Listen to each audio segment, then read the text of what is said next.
Assalamualaikum warahmatullahi wabarakatuh. Beredar video di media sosial yang mengesankan ceramah Ustadz Abdul Somad dalam tanda kutip mengharamkan bank konvensional. Alah, Ustadz Somad itu ngomong-ngomong. Kami tengok videonya banyak juga dia ceramah di bank konvensional. Saya kalau diundang di bank konvensional, saya datang. Saya ceramah. Tapi yang saya ceramahkan situ, bekerja di sini duitnya haram, makan haram semua, saya bilang. Makanya saya kalau diundang ke bank konvensional itu wal awwal wal akhir. Itu yang pertama dan terakhir. Habis itu tak ada diundang orang itu lagi. Sekarang ini udah tak ada lagi diundang konvensional. Dikasih orang tuh minum, tak saya minum. Kenapa? Duit bank konvensional haram diminum. Dikasih orang tuh kue, tak saya makan. Dikasih orang tuh nasi, makan dulu Pak Ustadz. Enggak, saya bilang. Haram makan di bank konvensional. Dikasih orang tuh duit, saya ambil. Saya ambil, saya serahkan ke Yayasan Tabung Wakaf Umat. Bahkan yang bersangkutan mengatakan ketika diundang berceramah di bank konvensional, maka ia datang. Tapi kedatangan itu untuk yang pertama dan yang terakhir kalinya. Bahkan ia membuat pernyataan kalau ada minum dan makanan yang dihidangkan tidak dimakannya. Mungkin karena berhubungan dengan bank konvensional, ia berpendapat itu semua haram. Jadi bank itu haram, semua yang berkaitan dengan bank juga haram, termasuk mungkin hidangan yang diberikan oleh pihak bank dalam tanda kutip juga adalah sesuatu yang haram. Karena UAS merupakan penceramah kondang yang banyak sekali followersnya, pola berdakwah yang mengedepankan indoktrinasi seperti yang dipertontonkan UAS itu sama sekali tidak mendidik. Karena mengapa? Dia terburu-buru dalam menghukumi sesuatu. Ini kan terkait dengan perbankan adalah bab khilafiyah. Lantas kemudian dihukumi sedemikian rupa. Dan cara-cara semacam ini sebetulnya tidak menghadirkan pencerdasan, justru membodohi orang awam. Dan di saat yang sama kita semua menyaksikan inkonsistensi dari Ustadz Abdul Somad sendiri. Apa yang saya maksud dengan inkonsistensi? Ketika saya searching di media sosial, Anda juga bisa searching di Google, ada situs yang memang menawarkan donasi. Donasi ini wakaf atas nama orang tua bangun pondok pesantren Az-Zahra, yakni pondok pesantrennya Ustadz Abdul Somad. Di sini tertera keterangan wakaf bangunan pondok pesantren Az-Zahra bersama Ustadz Abdul Somad. Nah, di sini kita menyaksikan ketika UAS open donasi mengajak orang-orang untuk nyumbang kepadanya dalam rangka membangun fisik atau wakaf pondok pesantren Az-Zahra. Disinilah saya lihat inkonsistensinya. Karena mengapa?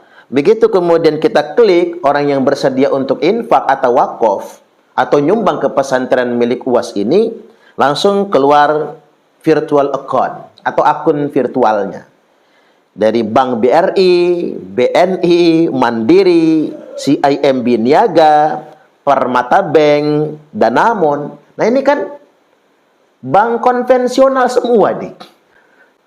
UAS mengharam-haramkan bank, tapi dia menggunakan fasilitas bank yang dia haramkan. Sampai di video tersebut teridentifikasikan banknya haram, sampai dihidangkan makanan nggak dia makan, dihidangkan minuman pun nggak dia minum di sana. Dan dia membuat pernyataan itu ceramah yang pertama sekaligus yang terakhir juga. Seperti memang menunjukkan sikap yang betul-betul antipati dengan penyelenggaraan perbankan. Tetapi ini kan menjadi hipokrit. Di saat itu ia mengharamkan apapun yang berkaitan dengan bank, tetapi di saat yang lain dia masih memanfaatkan jasa bank. Jangan-jangan beliau punya akun rekening di semua bank konvensional. Jangan-jangan beliau masih menggunakan kartu ATM atau menggunakan kartu tol misalnya, atau barangkali masih pakai uang. Uang kan produk perbankan. Ketika orang mengharamkan bank, maka secara otomatis dia akan mengharamkan segala sesuatu yang terkait dengan bank, termasuk produk perbankan, yakni uang itu sendiri.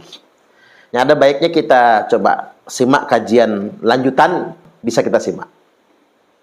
Ulama berbeda pendapat tentang hukum bank. Ada yang berpendapat bank itu haram. Sebagian ulama berpendapat bank itu mubah. Saya mengambil pendapat para ulama, para fuqaha yang memperbolehkan bank. Pernyataan saya itu sudah saya upload bulan lalu di YouTube. Lalu ada yang mengomentari, Ustadz melawan Allah, telah mengubah Al-Quran. Bukankah Allah sudah mengharamkan bank? Kata saya, Pak, tunjukkan satu saja ayat yang mengatakan bank itu haram. Kalau saya dikatakan mengubah Al-Quran, tunjukkan satu saja. Ujung-ujungnya juga nggak berani menunjukkan. Ini memang banyak betul Pak orang sekarang gagal paham, beragamanya nggak tuntas, berfikihnya asal-asalan, hitam putih. Justru sebetulnya ketika kita mengharamkan bank, tapi kita masih menggunakan kartu ATM, saya khawatir jadi munafik nantinya Pak. Tak ulang lagi ya. Orang yang mengharamkan bank, tapi dia masih pakai kartu ATM, saya khawatir dia jadi orang munafik nantinya. Masih punya tabungan, buka tabungan di bank, ngambil gaji lewat bank Lampung, kan gitu. Punya mobile banking, bahkan kita pakai uang saja. Uang yang kita gunakan sebagai alat jual beli itu kan produk perbankan. Ketika kita menggunakan uang itu jadi haram juga. Kalau kita mengatakan bank itu haram, itu konsekuensinya berat sekali sebetulnya. Dua hal yang hendak saya tegaskan di awal pada kesempatan kali ini. Yang pertama, mengharamkan sesuatu itu harus pakai nas. Apa yang saya katakan pakai nas itu, dia harus tersebut. Jadi harus ada ayat yang mengatakan bank itu haram, harus ada. Kalau tidak ada, jangan berani mengharamkan. Minimal ada hadis yang mengatakan bank itu haram. Iya jelas nggak ada, zaman Nabi belum ada bank soalnya. Jelas nggak ada yang mengatakan bank itu haram, di Quran maupun di hadis. Nah kalau tidak ada penegasan itu berdasarkan nas, teks yang nyebut langsung, jangan sekali-kali mengharamkannya. Lu ngapa? Karena kalau kita berani mengharamkannya, qarinu syirku billah, sama derajatnya dengan telah menyekutukan Allah. Tuh Pak, gayanya sok soleh, sok takwa, anti bank, tapi justru dia sudah melakukan dosa besar. Apa? Syirik, menyekutukan Allah. Lu ngapa begitu? Karena mengharamkan sesuatu hanya hak Allah semata. Tak ulangi. Karena mengharamkan sesuatu hakullahi wahdah, cuman hak Allah semata. Kalau ada manusia yang berani secara tergesa-gesa memvonis ini haram, awas. Dia sudah menjadikan dirinya sebagai Tuhan. Itulah yang dikatakan dengan qarinu syirku billah, sama derajatnya telah menyekutukan Allah. Rasulullah sallallahu alaihi wasallam telah bersabda, ma ahallallahu fi kitabihi fahuwa halal. Apa saja yang Allah halalkan dalam kitabnya, dalam Al-Quran, maka dia halal. Ada kata-kata penegasan halal, maka dia halal. Wa ma harrama fahuwa haram. Dan apa saja yang Allah haramkan, maka dia menjadi haram. Wasakata'an asya, dan Allah mendiamkan perkara-perkara. Nah ini yang harus kita hati-hati. Sesuatu yang Allah tidak tegaskan halal, sesuatu yang Allah tidak tegaskan haram, berarti itu adalah perkara yang Allah diamkan. Fahuwa afiyah, maka itu perkara yang dimaafkan. Jangan mengintervensi Tuhan. Apalagi ngomong begini, Pak, kali Tuhan lupa kali mencantumkannya. Makanya nggak ada di situ. Itu udah lebih ngelunjak lagi ketika ada yang berani mengatakan sedemikian rupa. Saya ambil contoh, banyak hal yang orang itu memponisnya haram, padahal tidak haram. Saya ambil contoh konkret, rokok. Rokok itu, Pak. Apalagi yang mengatakan rokok haram.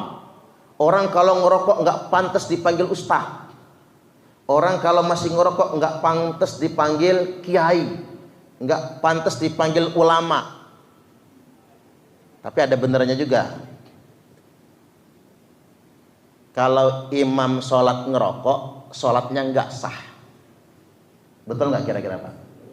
Ya iyalah, masa itu bagus salim sambil ngudut ngimamin kita kan gitu ya. Kelepus baca Fatihah. Ada benernya juga, Pak.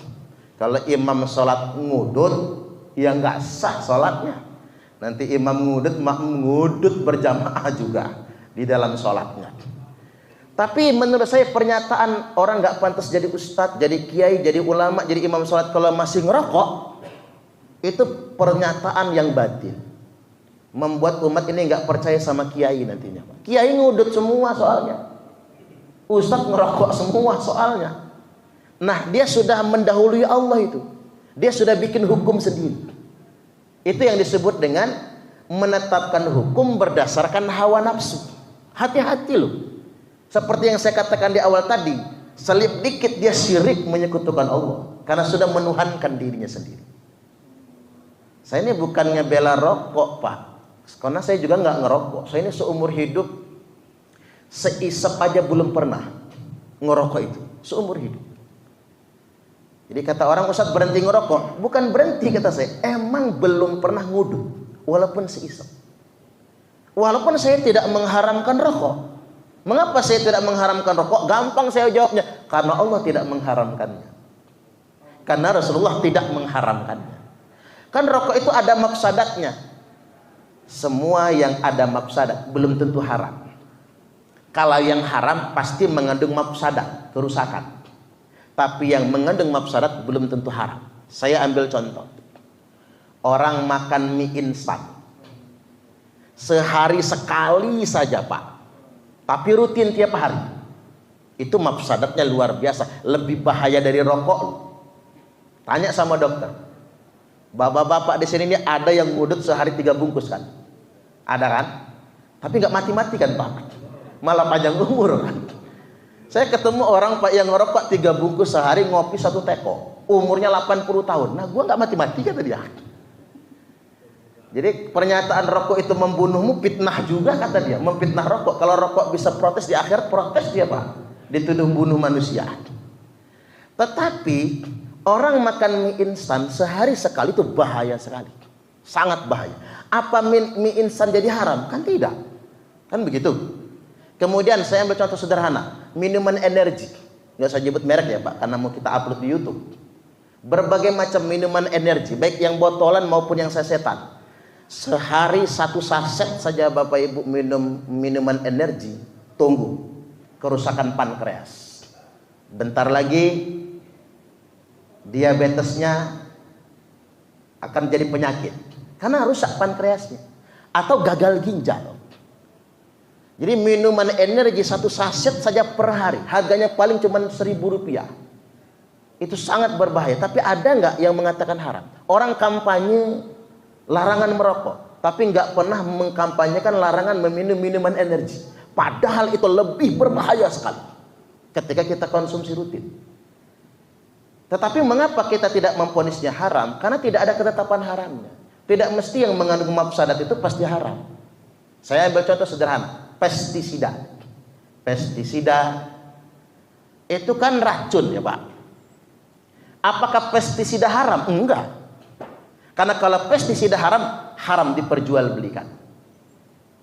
Kita kalau mengharamkan pestisida, maka haram diperjualbelikan. Tidak boleh dia.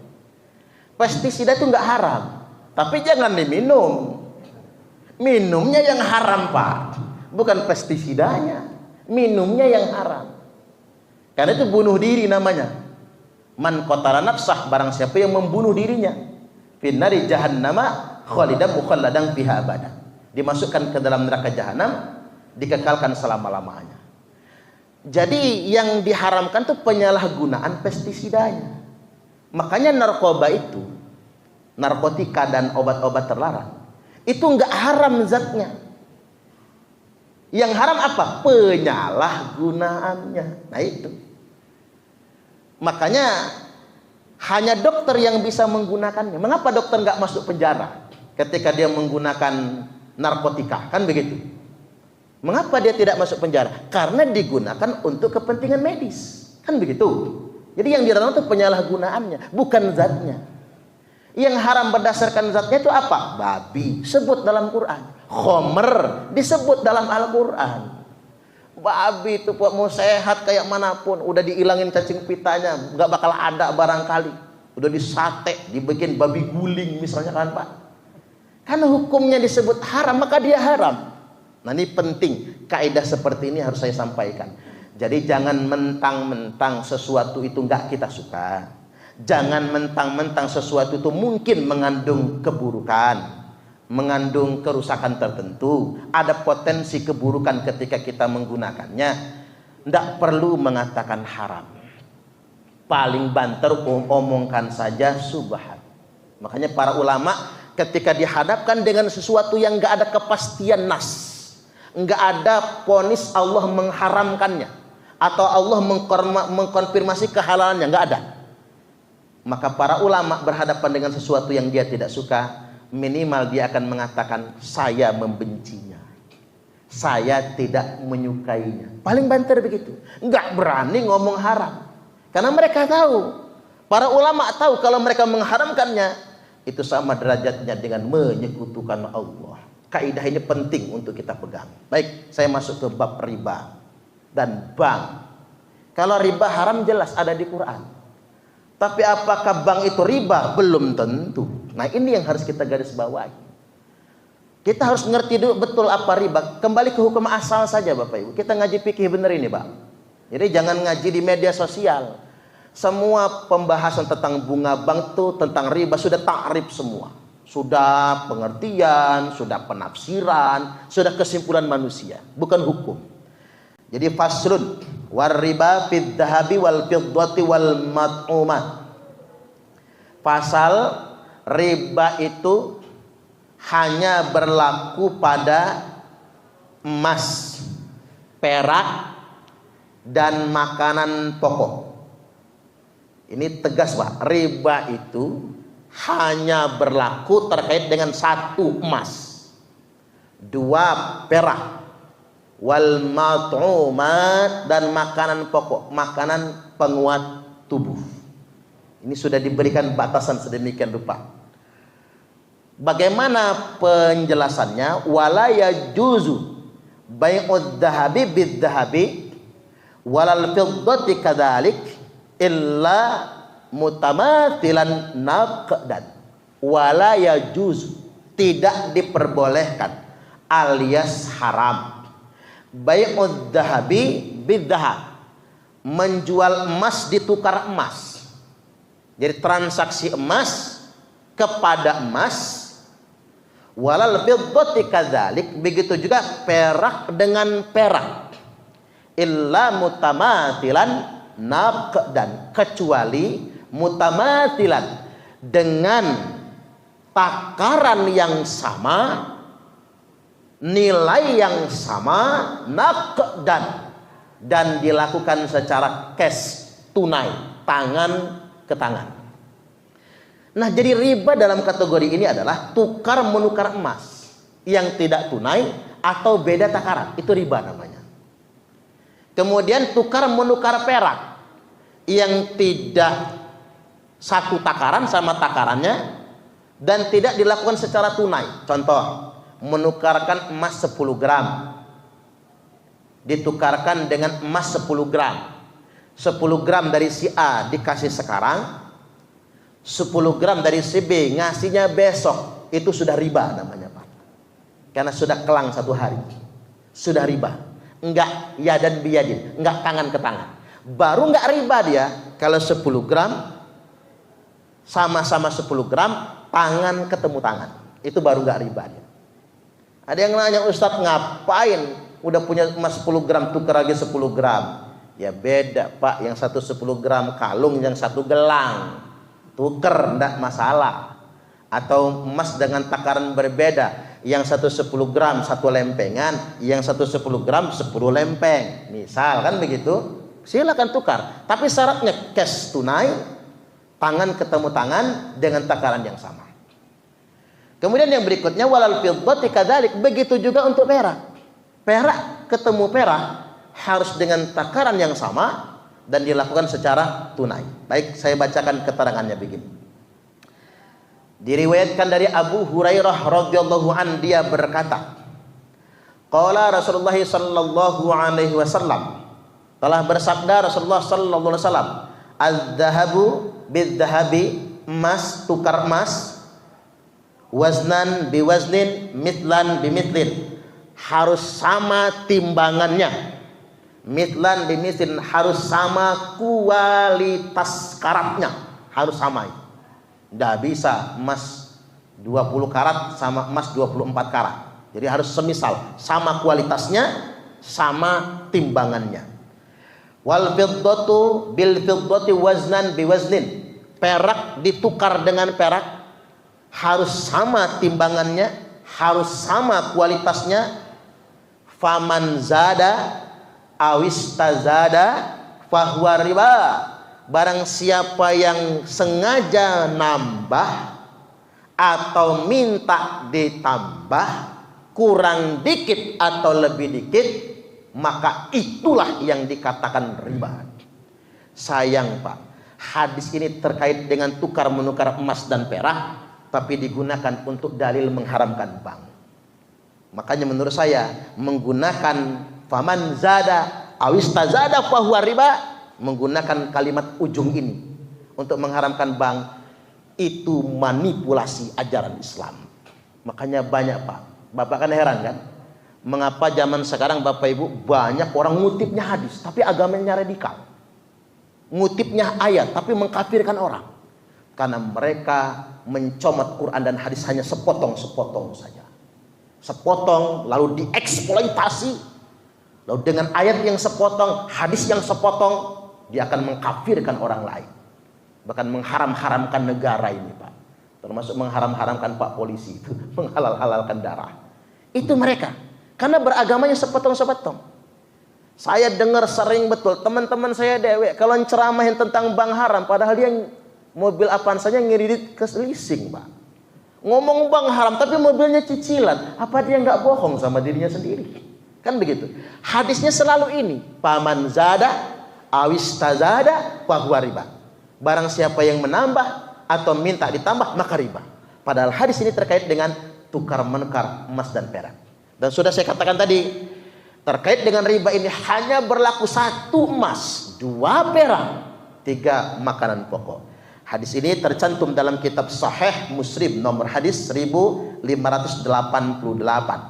Kemudian ada keterangan dari Abu Sa'id Al-Khudri, ada kalimat yadan biyadin, cash, tangan ketemu tangan, tidak boleh tempo sama sekali kalau tukar menukar emas, perak dan makanan tersebut. Selanjutnya, wala bai'u mabta'ahu hatta yaqbidah, enggak boleh menjual sesuatu yang belum dalam kuasa kita, yang belum milik kita. Ngejualin kebun sama orang, kita ngejual kebun sama si A, udah transaksi sama si A, padahal kebun bukan punya kita, kebun punya si B, nggak boleh. Apalagi belum sepenuhnya dalam genggaman kita, nggak boleh. Makanya harus hati-hati juga jual beli itu ya. Jangan sampai kemudian kita menguasai hak orang lain, menjual milik orang lain padahal itu bukan milik kita, atau belum sah menjadi milik kita. Terutama makelar Pak, hati-hati makelar itu. Makelar itu suka ngerusak pasaran soalnya sih ya. Orang jualnya berapa, dibuatnya berapa. Makelar itu boleh kalau dia cuma minta fee ke pembeli atau ke penjual, kan begitu. Boleh. Mau dijual berapa nih? 100 juta. Kalau saya carikan pembeli ya, Tapi kalau laku 100 juta atau lebih, saya dikasih fee jasanya 2,5%. Silahkan boleh. Ini mah enggak. Ini kebun mau dijual berapa? 100 juta. Ya udah tak jual. Dia ngejualnya 200 juta, Pak. Dikasih sama penjual 100 juta. Itu namanya sekilit dan penipuan itu namanya. Enggak boleh yang begitu, haram hukumnya. Tetapi kadang-kadang juga begini, mengapa maklar banyak sekilit? Karena yang ngejual sekilit juga. Pokoknya kalau laku, lu gua kasih kalah 2%-nya, umpama. Begitu laku, udah transaksi, Pak. Apa kata penjual? Kamu nanti ya minggu depan, tak kasih bener. Minggu depan di WA nggak jawab, malah diblokirnya, Pak. Itu yang bikin maklar sebel banget tuh sama penjual. Udah ditolongin, bukannya terima kasih, malah kena blokir. Itu jangan pola yang begitu. Kita harus konsisten ya. Kemudian yang berikutnya, wala bai'ul lahmi bil hayawan. Tidak boleh menjual daging ditransaksikan ke hewan, itu riba. Nggak boleh. Misalnya kambing, kira-kira kalau daging itu ada 10 kilo lah, ditukar ke daging 10 kilo, nggak boleh. Satu hewan hidup, satu daging sudah siap dimasak, nggak boleh. Walaupun mungkin secara nilai sama, mungkin ya, secara nilai sama, tapi nggak boleh. Itu termasuk riba. Jadi daging ditukar dengan hewan hidup. Kemudian yang berikutnya, wa yajuzu bai'udz dzahabi bil fiddati mutafadilan naqdan. Boleh menukarkan, mentransaksikan emas dengan perak. Nah, silang kan? Yang nggak boleh itu emas dengan emas, perak dengan perak. Kecuali sama dan cash. Boleh emas silang ke perak, mutafadilan dengan takaran yang berbeda, dengan nilai yang berbeda. Udah jelas nilainya beda ya, Pak. Udah jelas emas dan perak. Karena memang nilainya beda, takarannya pasti berbeda juga. Tapi syaratnya naqdan, harus tunai juga. Misalnya emas 10 gram ditukar dengan perak 1000 gram. Tapi peraknya besok, riba, nggak boleh. Itu riba. Dan ingat sekali lagi, ini hanya berlaku untuk emas, perak, kemudian makanan pokok. Nggak berlaku buat mobil, Pak. Nggak berlaku. Nanti bapak-bapak pening mau tukar tambah mobil lagi ya.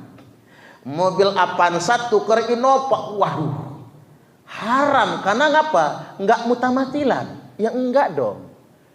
Mobil Avanza sama Innova itu kan bukan emas dan perak, kan begitu. Dia kaleng aluminium, fiber sama besi. Beda kan?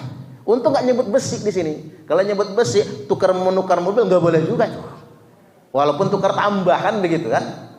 Jadi ini jangan digeneralisir. Hukum agama ini jadi rumit Pak, karena orang suka mengeneralisir. Tadi saya ambil contoh itu. Barang siapa yang menambah atau minta ditambah riba, digeneralisir, nggak boleh. Sama, tukar menukar yang diharamkan itu terkait dengan emas sama emas, perak sama perak, padi sama padi, kan begitu kan? Tidak secara tunai, tapi tidak berlaku kepada selain itu. Tukar menukar mobil, termasuk tukar menukar HP misalnya, tukar tambah lah istilah kita itu, boleh. Tukar menukar kebun silahkan, kecuali 3 perkara itu tadi. Selanjutnya, wa kadzalikal mat'umat, begitupun juga makanan pokok kayak gandum, kurma, beras, jagung ya Pak, itu tidak boleh. Termasuk garam juga, ulama juga memfatwakan garam. Makanya garam itu adalah produk yang harganya dilindungi negara. Kalau dalam bahasa hadis, hanya Allah dan Rasulnya yang boleh menentukan harga garam. Kalau dalam bahasa kitanya apa Pak? Pemerintah. Yuk garam kalau 1 kilonya 20.000 Pak, apa jadinya negara ini nanti ya? Garam itu sederhana kan gitu ya, tapi itu produk yang dilindungi oleh Allah dan Rasulnya. Jadi kembali lagi bahwasanya tukar menukar makanan pokok. La yajuzu bai'ul jinsi minha bimithlihi illa mutamathilan naqdan. Tidak boleh menukar sesama makanan pokok sejenis. Beras ditukar dengan beras. Kecuali mutamathilan, sama kualitasnya, sama takarannya, timbangannya kan begitu, sama literannya, naqdan. Dan itu pun dilakukan secara tunai. Tangan ketemu tangan. Nggak boleh beras 10 kilo ditukar dengan beras 10 kilo, tapi yang 10 kilo hari ini tukerannya besok. Nggak boleh, karena dia nggak nakdan, nggak tunai, nggak yadan biyadi. Nah, ini penting. Nah, satu lagi, riban nasi'ah. Riban nasi'ah atau ribal jahiliyah selain riba fadl ini adalah bahasa fikihnya begini, saya bacakan aja bahasa fikihnya biar anak. Yakni si A, seseorang pinjam sama uang sama seseorang, pinjam uang dengan jatuh tempo disepakati 1 bulan. 1 bulan nih Pak, jatuh tempo disepakati 1 bulan. Ketika sudah mendekati 1 bulan, yang menghutangi ngomong sama yang berhutang, udah mau limit nih 3 hari kemudian, imma an taqtadini au azida alaika. Lo mau bayar utang nggak besok tanggal jatuh tempo? Misalnya tanggal 13. Besok tanggal 13 jatuh tempo utang kamu. Lo mau bayar nggak? Mau bayar sama saya, au azida alaika, atau hutangmu akan aku lipat gandakan. Nah, itulah yang disebut riba. Melipat gandakan jumlah hutang setelah jatuh tempo tidak terbayar. Kita nyebutnya rentenir. Kedoknya koperasi. Koperasi itu Pak ada 2 macam. Ada koperasi beneran, ada yang kuperasi. Kuperasi ini banyak nih. Bank pelecit Pak, bank pelecit itu. Bank keliling. Sebetulnya begini, koperasi bank pelecit itu kan praktek bank gelap. Itu pidana ekonomi sebetulnya Pak, melanggar undang-undang.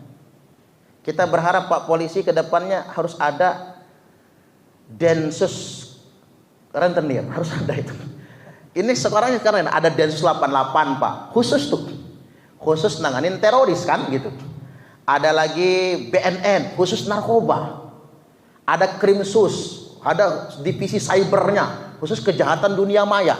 Nah, saya demen banget, kepengen banget ada Densus rentenir Pak.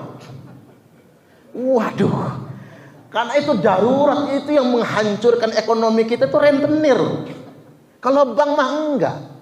Coba bapak-bapak itu kalau minjam ke bank, jelas Pak dana kur, kan begitu, dana kur. Itu mah enggak ngambil untung, bank itu cuma duit biaya administrasi saja itu. Tapi kalau bank pelecit, minjam 1 juta, yang dikasih ke konsumen itu 800.000. Bukan pencairan 1 juta, udah dipotong 200. Tapi yang bayar nanti 1.300.000. Gimana cara ngitungnya, kayak mana itu? Gimana nggak bangkrut orang? Itu pun tempo cuma sebulan. Nah Bang, kita kita beli mobil pakai leasing Pak, bisa 6 tahun, 5 tahun kan begitu. Dengan margin dapat 0,5%, 0,7%. Nah, bank pelecit 30%, 20%, udah jelas itu. Makanya saya berharap betul ada Densus rentenir. Aneh juga kan begitulah. Mengapa marak betul pedagang-pedagang kecil itu Pak, Masya Allah bangkrut semua itu gara-gara rentenir. Pedagang-pedagang di pasar itu sedemikian rupa. Saya juga heran sama orang Indonesia ini Pak. Kalau dia ngutang sama rentenir, gimana pun dia bayar. Tapi kalau ngutang sama kita nggak bayar-bayar Pak. Makanya ada bapak-bapak curhat, Ustadz saya ini pusing lah kata dia. Semua yang ngutang sama saya itu nggak ada yang bayar. Bayar yang paling dikit, habis itu lupa Ustadz. Berarti bapak orang baik kata saya. Loh kok bisa? Karena kalau bapak itu sejahat rentenir pasti bayar dia Pak. Datengin rumahnya, sepak pintunya kan gitu ya. Datengin rumahnya, maki-maki orangnya, pasti bayar dia. Waduh kalau begitu nggak enak lah Ustadz. Nah berarti bapak orang baik kata saya. Kadang-kadang begitu juga orang Indonesia juga aneh mentalitasnya itu Pak. Ngutang gampang, bayar susah. Itu mental orang Indonesia. Makanya di Arab Saudi itu nggak bayar utang masuk penjara di Arab. Saya pengen Indonesia ini ada regulasinya nggak bayar utang masuk penjara Pak. Harus begitu. Ini emang enggak. Ngutang wajib, bayar haram. Padahal hukum asalnya kan ngutang mubah, ngutangin sunnah, bayarnya wajib. Ini mah kebalik, ngutangnya yang wajib, bayarnya haram. Kadang-kadang lebih galak daripada yang ngutangin. malah nyiapin golok misalnya, kan begitu. Jadi saya tegaskan lagi bahwasanya bank bukan sesuatu yang diharamkan, mubah-mubah saja.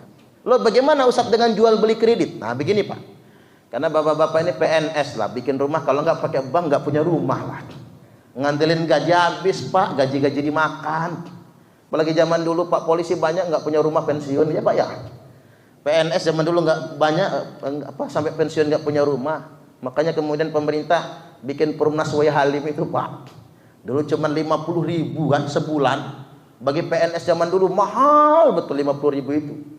Begitu pasca reformasi kayak buang duit 50.000 itu. Nah saya balik lagi, bagaimana dengan jual beli kredit? Boleh. Jual beli kredit itu Pak bukan bunga, bukan riba dalam kategori riba, bukan. Karena begini, karena kalau kita beli rumah cash harganya 100 juta, nggak mungkin kalau kita bayar cicilan selama 15 tahun harganya tetap 100 juta, bangkrut Pak orang. Ngapa? Kita ini kan uang kartal, di mana nilai nominal uang lebih tinggi daripada nilai intrinsiknya, dan ada inflasi setiap tahun, kan begitu. Nggak mungkin sama. Makanya kalau kata Profesor Dr. Kiai Haji Quraisy Shihab, beliau mengatakan kalau jual beli kredit harga pokoknya itu bukan harga OTR, tapi harga pokoknya itu adalah harga yang disepakati setelah jatuh tempo waktu 5 tahun. Contoh, kalau rumah itu harganya 100 juta, karena dicicil selama 10 tahun harganya menjadi 150 juta. Nah itulah harga pokok 150 juta. Makanya kalau Bapak Ibu ke bank syariah, nih ke bank syariah Pak, beli rumah pakai bank syariah, begitu sebulan 2 bulan habis akad udah nyicil nih 3 juta ya, udah 5 bulan datang ke bank syariah, saya mau melunasi rumah saya. Pas akad, kita akad 250 juta pas akad Pak, kita kira akan dibayar murah. Padahal begitu pembayaran pelunasan hanya dipotong 3 kali 5, 15 juta, berarti hanya bayar kita wajib melunasi 235 juta. Kaget kita. Loh kan saya mau melunasi. Iya, kita akad 250 juta, maka wajib dibayar kalau cash segitu 250 juta juga. Nggak bisa dibayar murah, nggak bisa. Paling kita nawar, woi jangan gitu, woi 250 juta itu gua 10 tahun nyicilnya, ini kan mukes baru 5 bulan, tolong diskon. Paling minta diskon Pak. Kadang-kadang orang ngamuk, syariah apa itu, tapi itu aturannya memang sedemikian rupa yang harus kita pahami. Jadi sekali lagi, kalau kita jual beli mobil pakai bank, jual beli mobil pakai rumah, kan begitu, harga pokoknya, harga pokok utang bukan harga nominal mobilnya itu. Begini, saya ambil contoh, Innova harga 500 juta. Itu kan harga dealer ke leasing Pak. Yang 500 juta itu, leasing belinya ke dealer 500 juta. Leasing, nah leasing jualnya ke kita. Ya karena 5 tahun nggak mungkin 500 juta, dibuatnya lah 700 juta. Nah berarti kewajiban pokok utang yang kita bayar adalah 700 juta. Kalau kita ingin melunasi lebih awal, maka lebih baiknya minta diskonnya. Nanti didiskon. Berarti pemberian pihak penjual kepada kita. Baik, demikian sampai di sini kita buka tanya jawab. Saya persilahkan kalau ada.